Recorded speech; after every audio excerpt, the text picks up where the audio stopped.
বাংলাদেশটা মূলত তেলের খেলা। তেল কাকে বলে যদি আপনারা একটু লক্ষ্য করেন তাহলে বুঝতে পারবেন। একটা সময় শেখ পরিবারের যে পরিমাণ তেল দিত তার তৃণমূলের নেতৃবৃন্দরা, ঠিক এখন মনে হচ্ছে যে জিয়া পরিবারকেও সেই পরিমাণ তেলের সাগরে ভাসাচ্ছে তারা। জাহাঙ্গীরনগর বিশ্ববিদ্যালয়ের অধ্যাপক কামরুল হাসান বলতেছে, মুক্তিযুদ্ধকালীন সময়ে প্রথম নারী যে মুক্তিযোদ্ধা ছিলেন তিনি ছিলেন তার নেত্রী বেগম খালেদা জিয়া।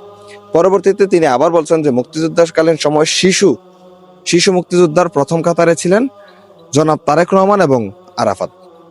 এখন প্রশ্ন হচ্ছে, এত কিছু আপনারা জানতেন, এতদিন একটা বার মুখ ফুটটা বলতে পারলেন না। এখন আমার কাছে কেন জানি প্রশ্নটা জাগে, যুদ্ধকালীন সময়ে জনাব তারেক রহমান শিশু দলের সভাপতি ছিলেন কিনা, এটা আপনাদের কাছে প্রশ্ন রাখলাম। আপনারা বইলা যাবেন, হ্যাঁ, শিশু দলের সভাপতি তারেক রহমান ছিল কিনা।